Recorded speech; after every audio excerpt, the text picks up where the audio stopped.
Hello friends, আসসালামু আলাইকুম। আমি তানিয়া তোমাদের সাথে আছি। অনেক দিন পর একটা ভিডিও আপলোড করলাম, বাট আই থিঙ্ক ভিডিওটা আজকের খুবই হেলদি অ্যান্ড হেল্পফুল, ইউজফুল।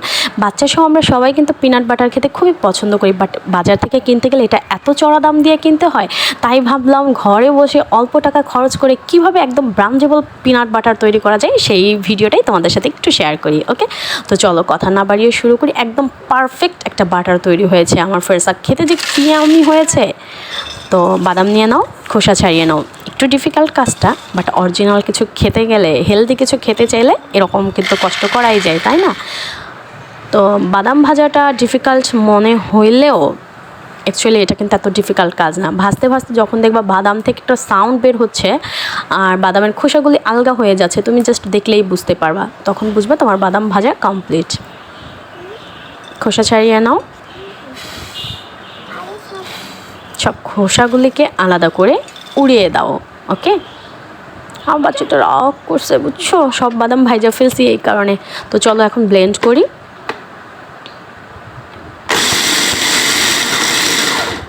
হ্যাঁ, আমার ব্লেন্ডারের মুখটা মনে হয় ভালো করে লাগানো হয় নাই। দেখো, বাটার তৈরি করতে করতে আমার এমনি কত টাইম কিল, তার মধ্যে কাজ আরও বাড়ায় দিল। ওকে, ব্যাপার না। আবার ব্লেন্ড করার পরে সেকেন্ড বার দেখো এই অবস্থা আমার বাদামের। তো এখন এটাতে আমি অ্যাড করব 2 চামচের মতো ঘি। তারপর ছোট একটা বাটি, দেখো এই কাচের বাটির 1 বাটি মধু। তোমরা চাইলে এখানে চিনি ইউজ করতে পারো, বাট যেহেতু আমি হেলদি পিনাট বাটার তৈরি করছি, সো আমি মধুটাই ইউজ করব। আবার থার্ড বার ব্লেন্ড করার পরে দেখো এই অবস্থা। আচ্ছা, এই মধুটা কিন্তু আমাদের নিজেদের গাছের মধু, আমাদের গ্রাম থেকে আনা, একদম 100% পিওর হানি। ওকে, তো আবার চলো ব্লেন্ড করি। অনেকবার ব্লেন্ড করতে হয় ফ্রেন্ডস, একদম বাদাম থেকে তেল বের করা, বুঝো না, এত মুখের কথা, সহজ কথা না, তাই না? ওকে, এর মধ্যে কিন্তু জাস্ট তেল বেরিয়ে যাচ্ছে। আমি কিন্তু অনেকবার ব্লেন্ড করছি, জাস্ট এত দেখাইলে ভিডিওটা অনেক লং হয়ে যাবে আর তোমরা দেখবা না। তো চলো আবার ব্লেন্ড।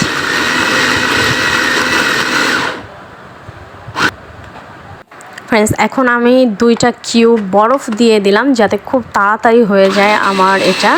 আর দিয়ে দিছি আমি বরফের মধ্যেই 5 চামচ দুধ, মানে যে পাউডার দুধটা আছে না, ডিপ্লোমা গুঁড়া দুধ, আমি এই যে দেখো অ্যাড করে দিছি। একবার দিলাম আর এখন একবার, সেকেন্ডবার। ফার্স্টবার দিছি বাট ভিডিওটা কাট হয়ে গেছে কীভাবে যেন। তো এখন আবার ব্লেন্ড করি। চলো, ব্লেন্ড করার পরে দেখো এই অবস্থায় আছে। তোমরা কিন্তু অবশ্যই, আমি একটা ভিডিওতে দেখছিলাম তারা শুধু মধু আর হচ্ছে গিয়ে ঘি দিয়ে করছে, বাট পসিবল না। আমি বরফ দিলাম অ্যান্ড দুধটা অ্যাড করলাম বরফে গুলে, তখন কিন্তু আমার পারফেক্ট একটা বাটার তৈরি হয়েছে। ওকে, তো চলো আরেকবার ব্লেন্ড করি। এখনও একটু দানা দানা আছে, তো মানে আমি অলমোস্ট 7-8 বার ব্লেন্ড করছি ফ্রেন্ডস। এখন পারফেক্ট একটা রেশিওতে কিন্তু চলে আসছে, তাই না?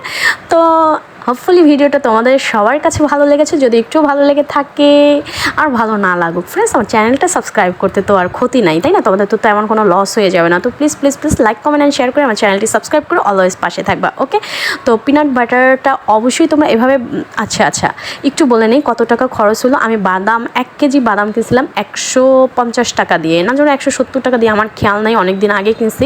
বাট পুরো বাদামটা কিন্তু নেই। আমি এখানে একদিন ভাজছিলাম, তো আধা কেজির একটু বেশি ছিল। তো দেখো, ছোট একটা কাচের বয়ামে ভরে আমি এটা কিন্তু বেশ কিছুদিন ফ্রিজে রেখে খেতে পারবো। বাচ্চাকে রুটি দিয়ে দিতে পারবা সকালের নাস্তায় অথবা স্কুলের টিফিনে। এটা খুবই হেলদি একটা, তোমরা তো জানো বাদামের উপকারিতা কত কত, সেটা আমি আর নতুন করে কি বলবো। তো এগুলি এখন চাইটা চুইটা আমি খায়া ফেলবো, ঠিক আছে? আর বাকিটা কাচের বয়ামে ভরে রেখে দিছি। ওকে, ঢাকনা দিয়ে ঢেকে এখন ফ্রিজে রেখে দিব। তো এই ছিল আজকের ভিডিও। তোমরা অবশ্যই বাসায় এরকম বেশি দাম দিয়ে এত টাকা খরচ করে স্বপ্ন থেকে না কিনে এভাবে বাসায় কিন্তু খুবই ইজিলি পিনাট বাটার তৈরি করতে পারো। হোপফুলি এটা সবাই বেশি লাইক করবে। আর তুমি যখন খাবে, এটা গুঁড়ো দুধ দিছি, সেটার স্মেলটা কিন্তু অনেক মারাত্মক, আর বাদামের স্মেল তো এমনিতেই খুব সুন্দর, তাই না? তো আজকের মতো আল্লাহ হাফেজ।